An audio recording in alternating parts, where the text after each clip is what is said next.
নমস্কার বন্ধুরা, শীতের দিনে সবাই কেমন আছো? আমার এই গাছটা দেখে তোমরা বুঝতেই পারছো আমি কোথায় এসেছি। হ্যাঁ, আমি বাড়ি এসেছি। বাড়ি এসেছি আমি কালকে রাতে। তোমরা জানো না আমি কাল রাতে বাড়ি এসেছি? তাহলে যাও আমার শর্টস ভিডিওটা দেখে নাও, যেটা মনোজ ব্লগে অলরেডি আপলোড করা আছে। তো এখন আমি একটু রেডি হয়েছি, একটু বেরোবো, একটু ব্যাংকে যাব। আজকে যেহেতু উইকডেজ, ব্যাংক খোলা। এসেছি যখন তাহলে কাজটা মিটিয়ে আসি। তো চলো। গাড়ি আস্তে আস্তে বাড়িটাকে একটু চোখ ভরে দেখে নি। আজকেই ফিরে যাব আমি কলকাতা। কতদিন দেখিনি বলো তো বাড়িটাকে। সেই জন্য যেন মনে হচ্ছে নতুন করে আবার দেখছি। এ কোণা সে কোণা, চতুর্দিকে এদিক সেদিক করে বাড়িটাকে ভালো করে দেখছি। সত্যি যেন মনে হচ্ছে বহু যুগ পর বাড়ি এসেছি। অথচ দেখো 3 সপ্তাহ হয়েছে বোধহয় আমি এসেছি। যাই হোক, তাও বাড়ির টান সে যে কি টান, সে কলকাতা না গেলে বুঝতে পারতুম নি বাবা। কারণ মেদিনীপুরে থাকাকালীন তো প্রায় সপ্তাহে 2 দিন 3 দিন ছাড়া ছাড়াই বাড়ি আসতাম, তাই অতটা কিছু মনে হতো না। কিন্তু এখন কি বলবো আর। তো চলো, ওই যে আমার গাড়ি এসে গেছে, যাই। ব্যাংকের কাজটা মিটিয়ে খুব ভালো ওই বাটা মাছ বিক্রি হচ্ছিল।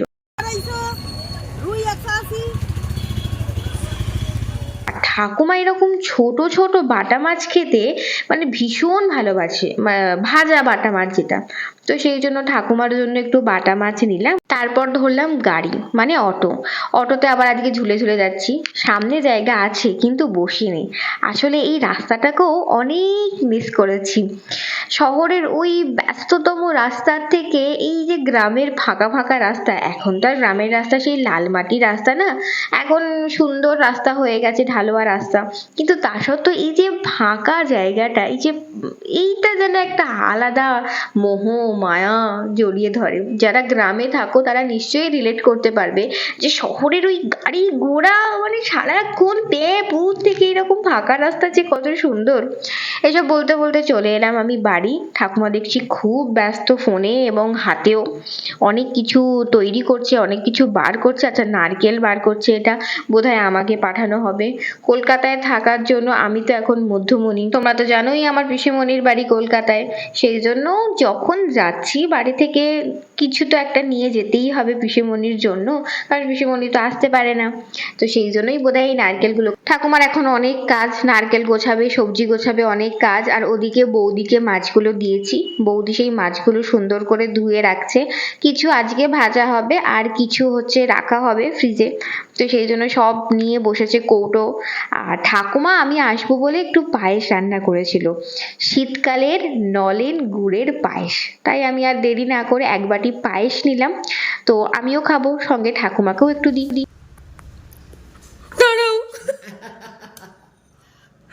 হ্যাঁ, এবার খাও।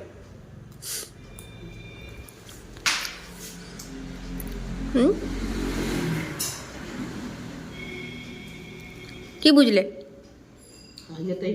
সেখানে তো টিফিন তৈরি করতে হয়, তাই বাড়ি থেকে একটু সবজি নিয়ে যাব ভেবেছিলাম। তো ঠাকুমা সব রেডি করেই রেখেছে, আরো যদি কিছু লাগে সেটা নিয়ে নিতে বললো। সেই জন্য ঢুকেছি ঠাকুমার বাজারে। মানে এই বাজার যদি বাইরে বিক্রি করি, বুঝতে পারছো তো কত রকমের বাজার আছে। সেগুলো ঠাকুমাকে আমি এনে দিলাম। ঠাকুমা আবার রিচেক করছে যে আমি সব নিয়েছি কিনা, নাকি কিছু আবার রেখে দিলাম। ঠাকুমা আবার বললো যে কড়াইশুঁটিগুলো খোসা ছাড়িয়ে দিই, তাহলে অনেক দিন পর্যন্ত থাকে। তো সে নিজেই সেই কাজটা নিজের কাঁধে তুলে নিয়েছে। সবই আমার সেভিংস এর জন্য। যদি এই সবজি বাড়ি থেকে নিয়ে গেলে আমি 2-4 টাকা বাঁচাতে পারি, কিন্তু আমার 2-4 টাকা কি আদৌ বাঁচে ভগবানই জানে। যাই হোক, তো এদিকে ঠাকুমা এসব করছে, ওদিকে আমার মা আমায় কিছু একটা বলছে, বাট সেটা আমার কর্ণগোচরে এলো না।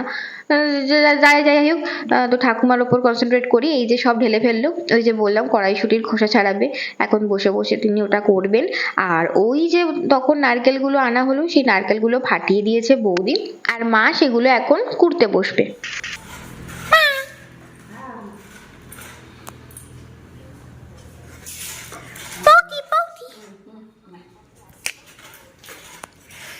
আমি এসেছি, মাংস হবে না তা কি হয়, সেই জন্য ঠাকুমা একটু মাংসও আনা করিয়েছে এবং বৌদি সেটা রান্না করেছে। আমি ওই একটুখানি খুন্তিটা নেড়ে দিচ্ছি, টেস্ট হয় টেস্ট। আর যে বাটা মাছগুলো এনেছিলাম মাকে একটু হেল্প করতে, আমি বাটা মাছগুলো একটু ভাজছিলাম। আর বাটা মাছের গন্ধে চলে এসেছেন মহারাজা। আরে সবাই ভালো আছে? আরে বলো কিছু, কি গো তোমার কথা বলতে শেখায়নি, খালি খেতে শিখিয়েছে? ঘুম পেয়েছে কি গো? ঘুমিয়ে পড়ো, গুড নাইট।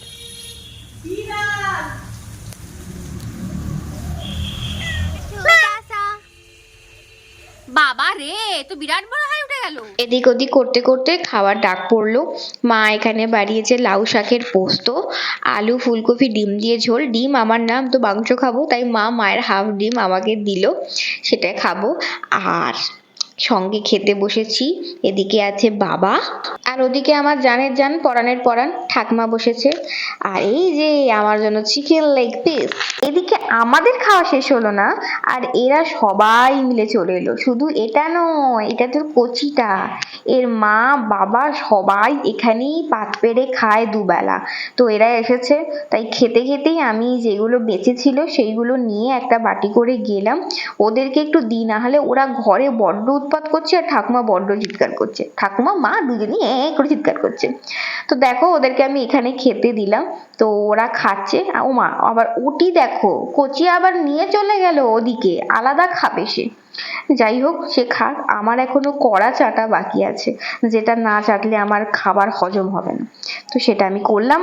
তারপর ঠাকুমা যে পায়েসটা বানিয়েছে, পায়েসটার রংটা কি সুন্দর এসেছে বলো, নলেন গুড়ের পায়েস। ও শীতের প্রথম পায়েস এটা।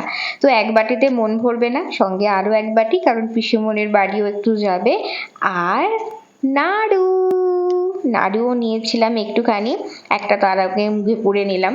তো সমস্ত এখানে রেডি করে নিয়েছি। হ্যাঁ, আমি এবারে একটা কড়াও নিয়ে যাব, বাজারগুলোও রেডি করে নিয়েছি, একটু মাছও নিয়েছি, মোটামুটি সব রেডি। একটু শুয়ে পড়ো, আমি বেরোবো, আমি এই বেরোবো, আর 1 ঘন্টার মধ্যে বেরোবো। কত সুন্দর গুছানো বিছানার কি অবস্থা করেছি যাওয়ার সময়, দেখো কিছু জিনিস রাখবো কিছু জিনিস নেবো, সেই জন্য এরকম অবস্থা। ও আরো একটা জিনিস দেখাই, এই যে এত বই দেখছো, সামনেই 12ই জানুয়ারি, প্রতি বছরের মতো এবছরও বাবার ওই বাচ্চাদের বই দেবার ব্যাপার আছে, ক্লাস 8 থেকে 10 পর্যন্ত, তাই এত বই। আবার ফিরে যাওয়ার পালা, আবার মেসে যাব। সব গুছিয়ে নিয়েছি ব্যাগে, নিচেও সমস্ত কিছু গোছানো আছে। এতদিন ছাড়া ছাড়া বাড়ি আসার অভ্যেস নেই, তো যেন মনে হচ্ছে যেতে ইচ্ছে করছে না, মনে হচ্ছে আরও গোটা 10-12 দিন থেকে যাই, তারপর আবার ফিরবো, কিন্তু যেতে হবে। তো চলো বেরোনো যাক, সবাইকে আরো একবার ঢেকে দিলাম আমার খোলা জানলা, আবার যখন আসবো তখন আবার দেবো খুলে।